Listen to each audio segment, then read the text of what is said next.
एक दफा का जिक्र है। सरसब्ज पहाड़ियों से घिरी हुई एक छोटी सी बस्ती में दो बहन भाई रहते थे, राफी और आयशा। राफी, बड़ा भाई, अपनी चालाकी के लिए मशहूर था, मगर वो अक्सर अपनी चालाकी को शरारतों के लिए इस्तेमाल करता था। आयशा, इसकी छोटी बहन, नेक दिल थी, मगर राफी के शरारती कामों में वह आसानी से शामिल हो जाती थी। एक दिन दोपहर के वक्त जब वो अपने घर के बाग में खेल रहे थे, इन्हें एक पुराना, धूल से भरा हुआ संदूक मिला।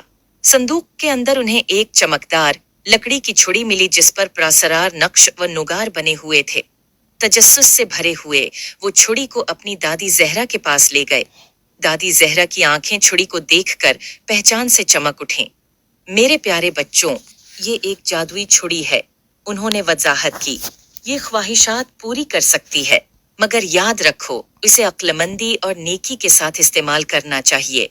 अगर उसे खुद गर्जी या बेवकूफ़ी से इस्तेमाल किया गया तो ये मुश्किलात पैदा कर सकती है। जो दादी जहरा की वार्निंग को नजरअंदाज करते हुए राफी ने फौरन एक बड़ी मिठाई के ढेर की ख्वाहिश की। अचानक कमरा मिठाइयों, चॉकलेट्स और केकस से भर गया। आयशा खुशी से चला उठी, मगर जल्द ही उन्हें एहसास हुआ कि मिठाइयाँ इतनी ज्यादा हैं कि वो खा नहीं सकते, और पूरा घर एक चपचपी जिंदगी में बदल गया। जिंदगी की परवाह किए बगैर राफी ने दूसरी ख्वाहिश की। इस बार इसने एक सुनहरी साइकिल की ख्वाहिश की।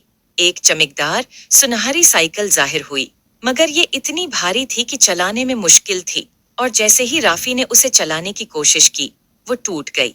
मायूस होकर इसने एक के बाद एक ख्वाहिश करना जारी रखा। हर एक ख्वाहिश का नतीजा किसी न किसी मुसीबत में निकला।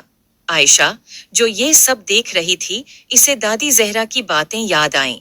इसने नरमी से राफी से छुड़ी ले ली और कहा, चलो इसे अक्लमंदी से इस्तेमाल करने की कोशिश करें। राफी, शायद हमें ऐसी चीज की ख्वाहिश करनी चाहिए जो दूसरों की मदद करे। राफी ने हचकचाते हुए इत्तेफाक किया। आयशा ने अपनी आंखें बंद कीं और बस्ती के खशक कनवे को ताज़ा साफ पानी से भरने की ख्वाहिश की। जादुई छुड़ी रोशन हो गई, और जब वो कनवे की तरफ दौड़े तो उन्हें कनवा चमकते हुए पानी से भरा हुआ मिला। देहाती खुशी से झूम उठे और राफी और आयशा का शुक्रिया अदा करने लगे। उन्होंने जो खुशी बस्ती को पहुंचाई, उसको देखकर राफी ने जादुई छुड़ी की हकीकी ताकत को समझा। इसने अपनी पछली बेवकूफियों के लिए आयशा और दादी जहरा से माजरत की। इस दिन के बाद राफी और आयशा ने जादुई छुड़ी को सिर्फ नेक कामों के लिए इस्तेमाल किया, जिससे उनकी बस्ती खुशहाल हो गई। किसी नरमा अखलाक, इस कहानी से सीखने को मिलता है कि ताकत और वसाइल को अक्लमंदी और नेकी के साथ इस्तेमाल करना चाहिए।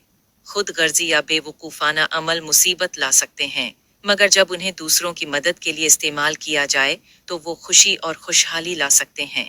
उम्मीद है आपको स्टोरी पसंद आई होगी। Thanks for watching. Please like and subscribe.